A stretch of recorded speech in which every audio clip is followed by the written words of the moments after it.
Bien, para el resto de las corrientes, pues voy a empezar por determinar el valor de la I3, ¿sí? Aquí voy a recuperar la ecuación verde escrita de la forma más sencilla posible. Recuerden que le había cancelado ahí el 5, pues con la otra ecuación para tratar de obtener otra más, ¿sí? Pero bueno, eso es parte del procedimiento. Ahora me puedo regresar, recupero esa ecuación así como estaba completita en su forma más simple, y de ahí puedo despejar el valor para la corriente I3, ¿sale? Entonces déjenme borrar, vamos a calcular el valor de la corriente I3. Y bueno, pues lo único que tengo que hacer es esta I3 despejarla, ¿verdad? Me va a quedar, si es todo el término está restando, lo voy a pasar al otro lado sumando, y me va a quedar 5I3 por omega es igual, paso sumando, y del otro lado lo dejo igual, 13 volts menos 3 I1 por ohm. Pero yo ya sé cuánto vale I1. Ajá. La I1 vale 6 amperes, entonces aquí son 13 volts menos 3 por 6 amperes por ohm, ¿sí? Un ampere por un ohm te va a dar justamente las unidades de volt para que no haya problema. Y entonces aquí voy a tener 13 volts menos 3 por 6 son 18 ampere por ohm, te va a dar volt. Ahí está. Y esto es el valor de la corriente casi, ¿verdad? Porque yo del otro lado no la he despejado por completo. Lo que tengo es un 5I3 por ohm. ¿Vale? Entonces, bueno, pues aquí hay que simplificar primero. 13 menos 18 te va a dar menos 5 volts. Y ahora sí, junto aquí una rayita, me va a quedar el I3 despejado. Me va a pedir que me haga a un lado tantito, y además, ¿no? El 5 y el ohm va a pasar dividiendo. Entonces me queda menos 5V por 5 ohms, y esto es igual a 5 entre 5 menos 1 volt sobre ohm, y esto es igual a un solo ampere. Ahí está, ¿sí? Véanlo. Entonces la corriente I3 fue, perdón, con signo negativo, ¿no? 5 entre 5 te da 1, pero esto de aquí era menos 1 ampere. Bien, entonces I3 te dio menos 1 ampere. Y por último, podemos borrar todo esto. Por último, vamos a hacer uso de la ecuación morada, que ya es la más fácil de todas, la que ya hemos dejado ahí, ¿sí? Y ahí dice que para calcular I2 todo lo que tienes que hacer es sumar I1 con I3. Eso es todo lo que se nos pide, nada más hay que hacer eso de ahí. Entonces, digo, estoy borrando mucho, pero realmente ya no necesito tanto espacio. Ok, ahí está.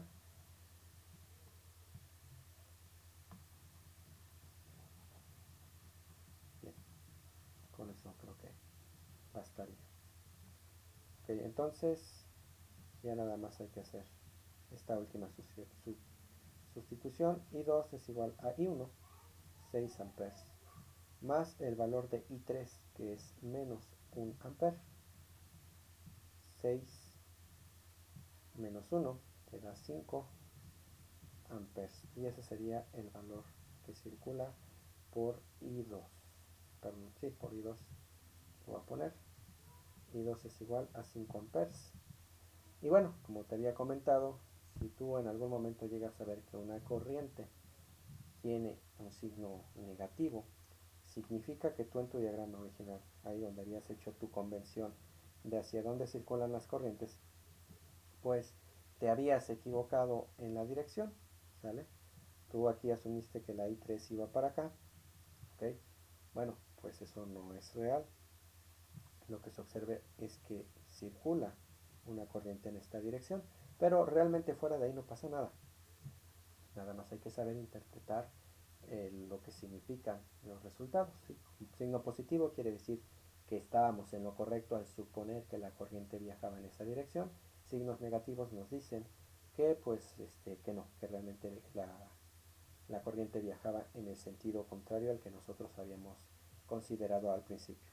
Pero como les digo, realmente no es que haya una forma de saber eh, antes de empezar el ejercicio cuál es la corriente. Uno empieza a dibujarlas y ya al final, pues si es necesario, corrige la figura y si no, solamente basta con saber explicar por qué hay corrientes negativas aquí. Bien, entonces eso sería la solución de este ejercicio en el que se nos pide conocer la corriente en cada resistor. Ahora, para obtener la resistencia equivalente, pues yo necesitaba saber cuál era la corriente primero y luego cuál es la diferencia de potencial a la que está establecido, ¿sale? Entonces, ¿qué es lo que significa eso de resistencia equivalente? Pues nada más hay que recordar que significa que si yo tuviera que quitar todas esas resistencias y cambiarlas por una sola, ¿cuál debería ser el valor de esa única resistencia para que para sustituir o suplir el valor de todas estas revueltas? ¿Sale? Entonces no era ni en serie ni en paralelo, es un proceso que ya vimos es más complicado, ¿sí? Pero si yo quito todas estas y las cambio por una sola resistencia, la resistencia roja, ¿cuál sería el valor de esta última resistencia? Bien, entonces yo necesito saber cuál es la corriente que circula en total por el circuito.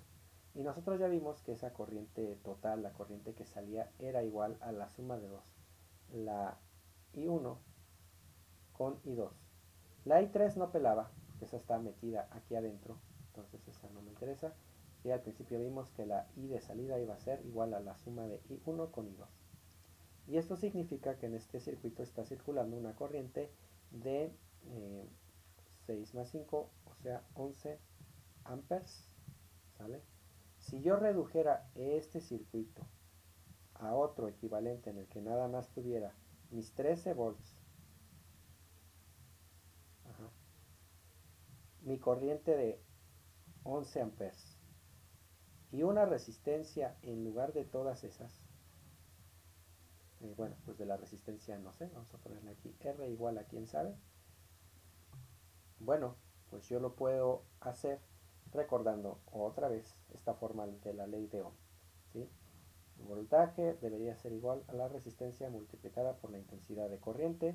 Si yo despejo mi resistencia, la definición de resistencia es justamente dividir al voltaje entre la corriente y el voltaje, en este caso son 13, nuestra corriente que son 11 y esto me da la resistencia equivalente, ¿sí? Vamos a meter los datos a la calculadora rápido, ahí nos queda 13 partido por 11 y nos da pues 13 entre 11 y aquí 1.18, y 13 partido por 11 me da 1.18, 13 volts, 11 amperes y esto me queda en ohms, ¿ok? La resistencia equivalente a ese puente de ahí es de 1.18 ohms.